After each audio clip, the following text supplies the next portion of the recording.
Good morning everyone, have a nice day. Vivekananda school की online class में आप सभी का बहुत बहुत स्वागत है।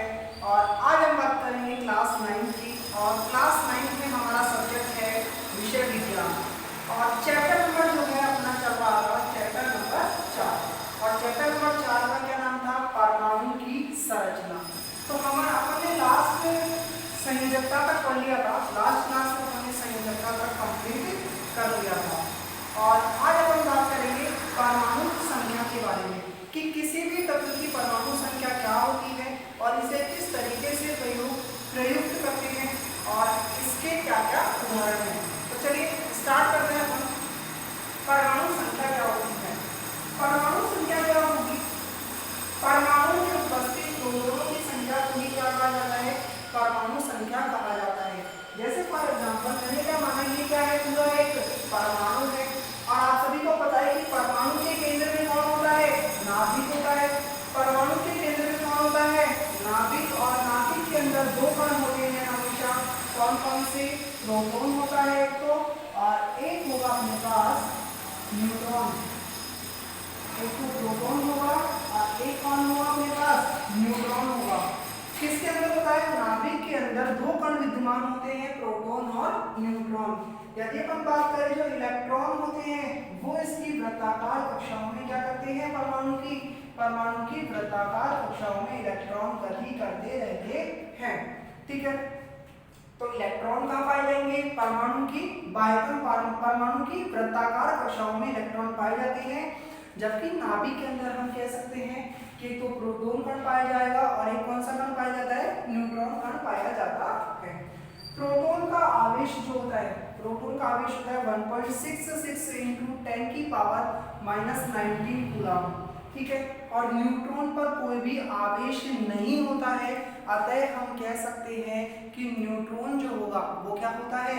उदासीन परमाणु होता है। यदि हम बात करें प्रोटॉन का द्रव्यमान जो है, प्रोटॉन का जो द्रव्यमान होगा उतना ही द्रव्यमान किसका होता है? न्यूट्रॉन का होता है।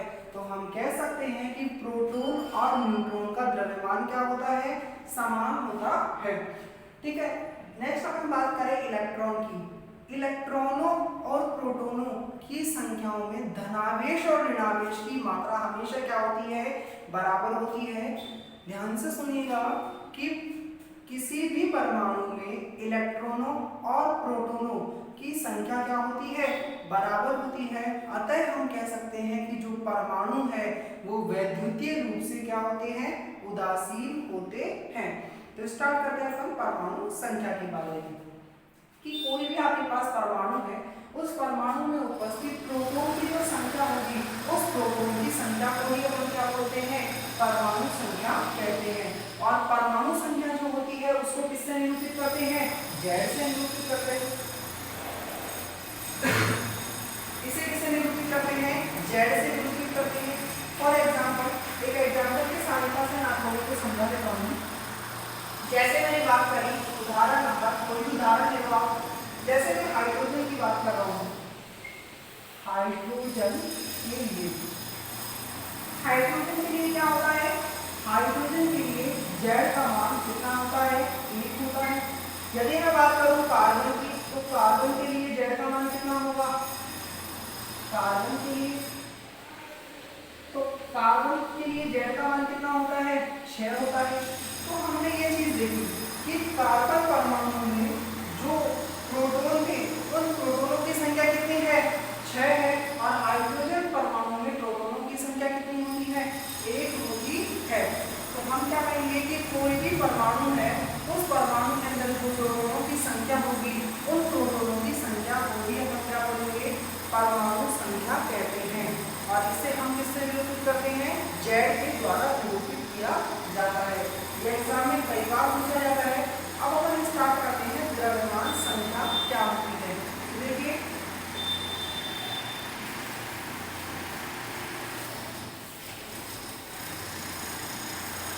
नेक्स्ट टॉपिक है अपना द्रव्यमान संख्या।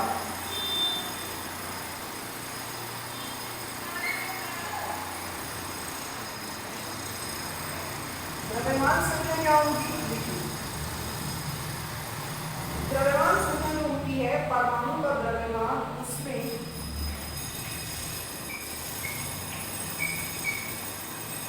परमाणु का द्रव्यमान प्रोटोनों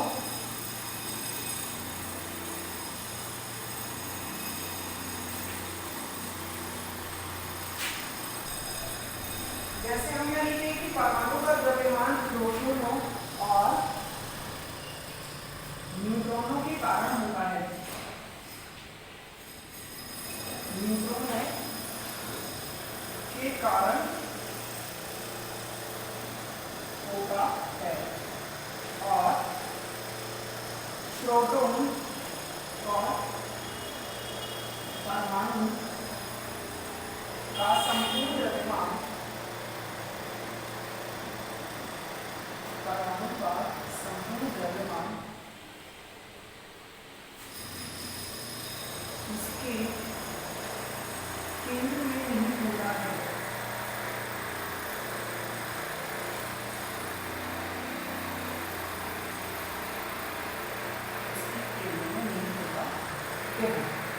स्टार्ट करते हैं अपन द्रव्यमान संख्या किसे कहते हैं। तो द्रव्यमान संख्या क्या होती है, ध्यान से देखना कि कोई भी परमाणु है, परमाणु के नाभिक के अंदर आपको पता है कौन कौन से कण होते हैं, प्रोटॉन और न्यूट्रॉन। तो प्रोटॉन और न्यूट्रॉनों के कारण ही क्या होता है, परमाणु का द्रव्यमान होता है। और जो परमाणु का द्रव्यमान होगा, जो परमाणु का द्रव्यमान होता है वो किसके कारण होता है, प्रोटॉन और न्यूट्रॉन के द्वारा। तो हम ये भी कह सकते हैं कि प्रोटॉन और न्यूट्रॉनों का जो योगफल होगा वही क्या कहलाता है, परमाणु द्रव्यमान कहलाता है। हम इस परिभाषा को इस तरीके से भी लिख सकते हैं कि प्रोटॉनों और न्यूट्रॉनों का योगफल ही क्या कहलाता है, परमाणु द्रव्यमान कहलाता है। जैसे हम द्रव्यमान संख्या कहलाती है, ठीक है। जैसे हम बात करें, एक चीज और मैं बता दूं आपको कि द्रव्यमान संख्या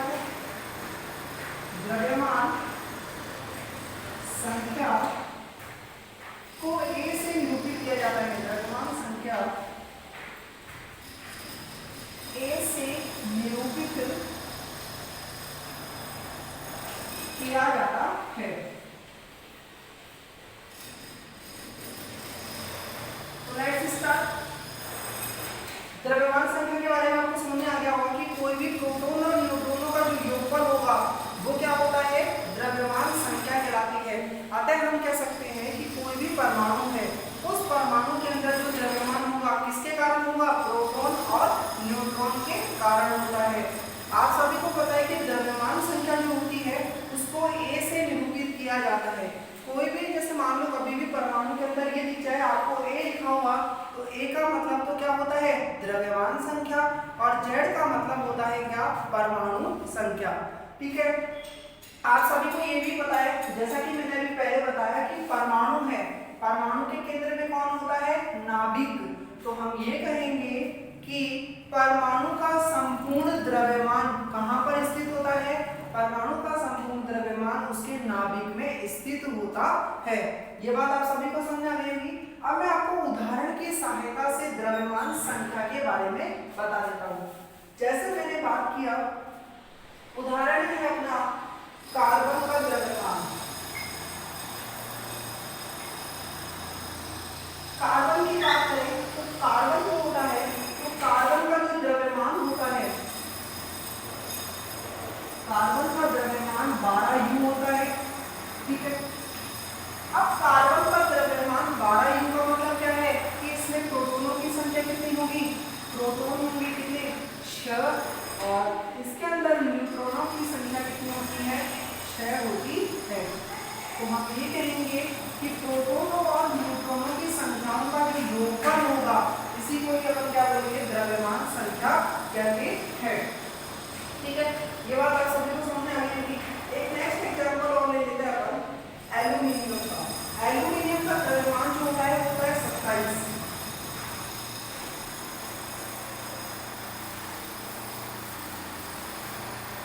एल्यूमिनियम की मैं बात करूँ तो एल्यूमिनियम को Al से लिखे जाते हैं, और एल्यूमिनियम का जो द्रव्यमान होता है वो होता है 27U। अतः हम ये कहेंगे, अतः हम ये कह सकते हैं कि एल्यूमिनियम का द्रव्यमान कितना है, 27। तो हम ये कहेंगे कि प्रोटॉनों की संख्या तो कितनी हो गई यहाँ पर, 13। प्रोटॉन की संख्या कितनी हो गई, 13, और न्यूट्रॉन की संख्या यहाँ पर कितनी हो गई, 14 हो गई। तो आप देख सकते हो कि जब इन दोनों को जोड़ूंगा तो इन दोनों का मान कितना आ रहा है, 27 आ रहा है। तो प्रोटॉन सॉरी एल्यूमिनियम का जो द्रव्यमान है वो कितना हो गया मेरे पास, 27 हो जाता है। तो हम ये कहेंगे कि प्रोटॉन और न्यूट्रॉन जो है इन दोनों का योगफल ही क्या कहलाता है, एल्यूमिनियम का द्रव्यमान हुआ। प्रोटॉन और न्यूट्रॉन का योगफल जो होगा वो क्या कहलाता है, द्रव्यमान संख्या कहलाती है। और द्रव्यमान संख्या को अपन किससे निरूपित करते हैं, ए के द्वारा निरूपित करते हैं। ठीक है, यदि मैं बात करूं ये तो कंप्लीट हो गया द्रव्यमान संख्या। दो टॉपिक अपन ने कंप्लीट कर लिए हैं। पहला अपन ने कंप्लीट करा परमाणु संख्या और दूसरा अपन ने कंप्लीट करा द्रव्यमान संख्या। अब अपन बात करें समस्थानिक की। नेक्स्ट टॉपिक है अपना समस्थानिक।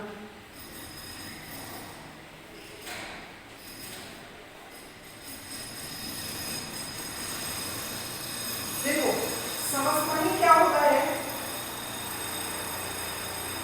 जिसकी परमाणु संख्या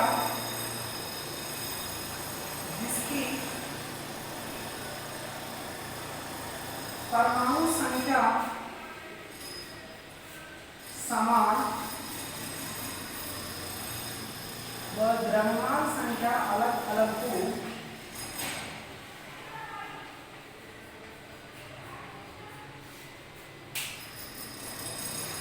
द्रव्यमान संख्या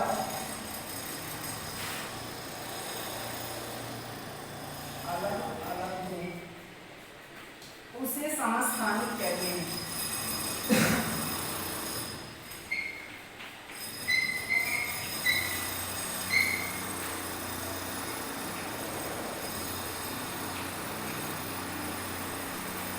देखो समस्थानिक का मतलब क्या होता है, समस्थानिक का मतलब हमारे पास ये हो रहा है कि कोई भी परमाणु है उस परमाणु की जो परमाणु संख्या है वो तो क्या होगी, समान होगी और उसकी द्रव्यमान संख्या यदि अलग अलग होती है तो ऐसे परमाणु को ही अपन क्या बोलते हैं, समस्थानिक कहते हैं। और इसको याद करने की जो ट्रिक है वो देखिए, लिखा हुआ है यहाँ पर समस्थानिक। समस्थानिक का मतलब हुआ समान स्थान रखने वाले, जिनका स्थान क्या हो, आवर्त सारणी में जिनका स्थान क्या हो, समान होता है, ऐसे परमाणु क्या कहलाते हैं, समस्थानिक कहलाते हैं। और समान कब होगा, उनका जो स्थान समान कब होगा, जब उनकी परमाणु संख्या क्या होगी, समान होगी और उनकी द्रव्यमान संख्या जो है वो अलग अलग होती है। और जिसकी भी परमाणु संख्या तो समान और द्रव्यमान संख्या अलग अलग होगी, ऐसे तत्व क्या कहलाते हैं, समस्थानिक कहलाते हैं। जैसे हम उदाहरण की बात करें, आपने अपन उदाहरण लेते हैं हाइड्रोजन का। ठीक है, हाइड्रोजन क्या होता है, 1H1, इसको बोलते हैं प्रोटियम। अभी समझ में आ जाएगा आपको, ये हो गया प्रोटियम। और ड्यूटेरियम को अपन बोलेंगे 1, 2, इसको बोलते हैं ड्यूटेरियम। और टाइटेरियम,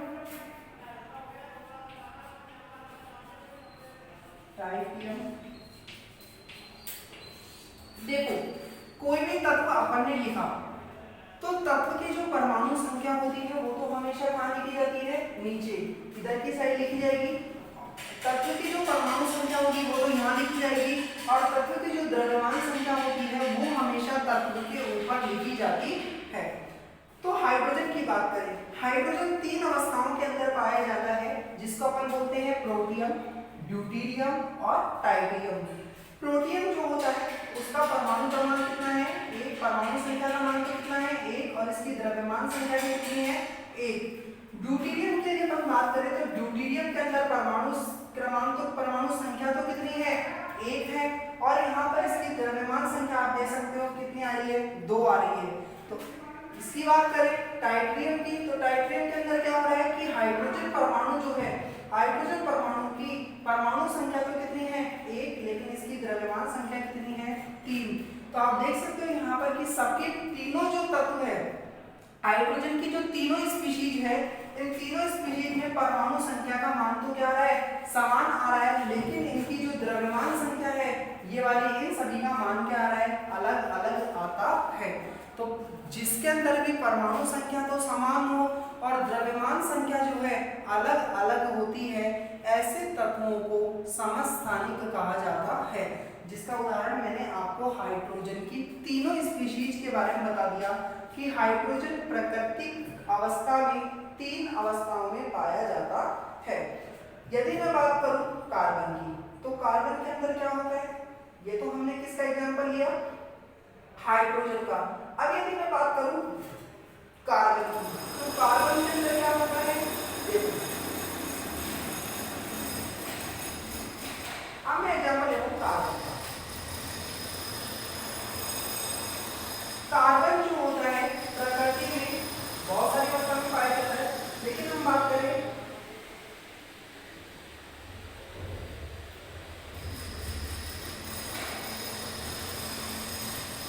यहाँ पर, देखो पूरा क्या है, ये कार्बन के 2 अवस्थाओं के बारे में मैं बात कर रहा हूँ। तो कार्बन क्या आप देख सकते हैं, पहली अवस्था में इसकी परमाणु संख्या कितनी है, 6, और इसकी जो द्रव्यमान संख्या है वो कितनी है, 12। इसकी बात करूं तो यहाँ परमाणु संख्या कितनी है, 6, और यहाँ पर द्रव्यमान संख्या कितनी है, 14 है। तो हम आप देख सकते हो कि दोनों के अंदर यहाँ द्रव्यमान संख्या 12 आ रही है और यहाँ द्रव्यमान संख्या 14 आ रही है। तो हम देख सकते हैं कि दोनों के अंदर परमाणु संख्या, ये वाली ये जो परमाणु संख्या है वो तो क्या है, समान है, लेकिन जो इनकी द्रव्यमान संख्या है 12 और 14, ये क्या है, अलग अलग होती है। यदि मैं बात करूं सपोज क्लोरीन की, आप सभी को पता है क्लोरीन का प्रतीक क्या होता है, क्लोरीन हमारा एग्जांपल है क्लोरीन। क्लोरीन का प्रतीक क्या होता है, ध्यान से देखिएगा, क्लोरीन जो होता है उसका प्रतीक होता है Cl। Cl को हम क्या बोलते हैं, क्लोरीन। क्लोरीन मैंने 2 क्लोरीन ले लिए, ठीक है, एक क्लोरीन ये है और एक क्लोरीन हमारे पास ये वाला है। अब समझो यहाँ पर क्या हो रहा है, ये जो क्लोरीन है इसकी परमाणु संख्या कितनी है, 17, और यहाँ पर आप देख सकते हो इसकी परमाणु संख्या कितनी है, 17। तो दोनों की परमाणु संख्या क्या हो गई, समान। लेकिन यदि हम इनकी द्रव्यमान संख्या के बारे में बात करें तो आप देख सकते हो कि इसकी द्रव्यमान संख्या तो कितनी है, 35, और इसकी द्रव्यमान संख्या कितनी है, 37 है। तो यहाँ पर 35 आ रही है और यहाँ पर 37 आ रही है। तो दोनों की द्रव्यमान संख्याएं क्या है, अलग अलग होती है। तो मैंने आपको 3 एग्जांपल की सहायता से समझा दिया है। कार्बन का भी हमने एग्जांपल देखा, हाइड्रोजन का भी हमने एग्जांपल देखा और क्लोरीन का भी हमने एग्जांपल देख लिया है। तो हम कह सकते हैं कि किसी भी परमाणु की परमाणु संख्या यदि समान है और द्रव्यमान संख्या अलग अलग होती है तो ऐसे परमाणु क्या बोल कहते हैं, उन सभी परमाणुओं को समस्थानिक कहते हैं। ये चीज आपको समझ में आ गई। तो समस्थानिक जो है इसके बिल्कुल विपरीत है, इसके बिल्कुल उल्टा है। देखिए हम स्टार्ट कर रहे हैं समभारिक। समभारिक क्या होते हैं, देखिए एक चीज मैं बता दूं, इससे पहले समभारिक स्टार्ट करने से पहले मैं आपको चीज बताना चाहूंगा कि जो क्लोरीन है, इस क्लोरीन का यदि मुझे द्रव्यमान परमाणु द्रव्यमान निकालना है तो आपने पिछले चैप्टर में पढ़ा था, वो आपको यहाँ समझ में आया। देखिए वैसे मैंने वहां भी समझा दिया था और मैं आपको तो दोबारा से यहाँ पर भी समझा देता हूँ। देखो ये क्लोरीन की बात हो गई, परमाणु संख्या क्या है यहाँ पर समान है और इसके जो होते हैं वो परमाणु संख्या तो समान लेकिन द्रव्यमान संख्या क्या है, अलग अलग हो रही है। अब आपने एक चीज देखी थी, क्लोरीन का जो परमाणु द्रव्यमान होता है वो होता है 35.5। पिछले चैप्टर में मैंने बताया था और जिसके कुछ क्वेश्चंस भी कराए थे कि क्लोरीन का परमाणु द्रव्यमान कितना होता है, 35.5 होता है। आप समझो यहाँ पे क्या हो रहा है, यदि मैं औसतन परमाणु की बात करूं, क्लोरीन का औसत परमाणु में दोनों का यदि मैं औसत परमाणु निकालूं तो औसत परमाणु पर कैसे निकालेंगे, यहाँ पर इसकी द्रव्यमान संख्या कितनी है, 35, और इसको हम किससे गुणा करेंगे, 75/100 से अपन ने इसको गुणा कर दिया। अब मैं बताऊंगा अभी 75/100 से क्यों गुणा किया। यदि मैं इसकी बात करूं तो आप देख सकते हैं यहाँ पर कितना आ रहा है, 37 आ रहा है और 37 को मैंने किससे गुणा करा, 25/100 से मैंने इसको गुणा कर लिया। ठीक है, अब जो है यदि मैं इनको जोड़ूंगा, घटाऊंगा, भाग दूंगा, जो भी आपको इसको आगे सॉल्व करूंगा, तो यहाँ पर हो गए 75 को 105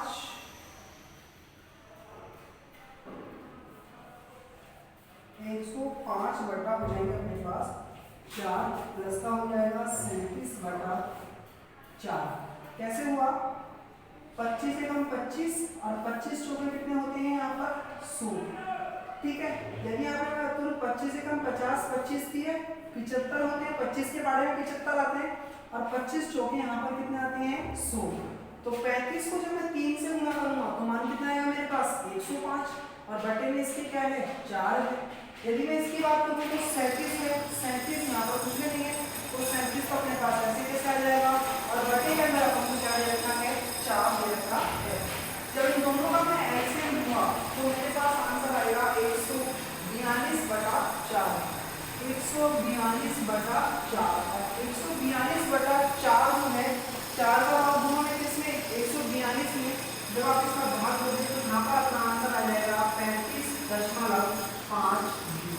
तो ये हो गया क्लोरीन का द्रव्यमान कि क्लोरीन का परमाणु द्रव्यमान जो अपन ने मैंने आपको बताया था पिछली चैप्टर के अंदर कि 35.5 होता है, जो कि मैंने आपको यहाँ पर दर्शा के लिए बता दिया कि क्लोरीन का परमाणु द्रव्यमान 35.5 क्लो होता है। ठीक है, तो आज अपन ने 3 बातें सीखी। पहली बात अपन ने सीखी कि परमाणु द्रव्यमान क्या होता है। ठीक है, परमाणु संख्या के बारे में आज अपन ने बात कर ली, द्रव्यमान संख्या के बारे में अपन ने बात कर ली और आज अपन ने बात कर ली संभारित के बारे में। ठीक है, मैं उम्मीद करता हूँ कि आपको आज का पढ़ाया हुआ बेहतर तरीके से समझ में आया होगा। आज की क्लास यहीं तक स्टॉप करते हैं और नेक्स्ट डे अपन मिलते हैं। See you again, thank you for everyone, see you again next.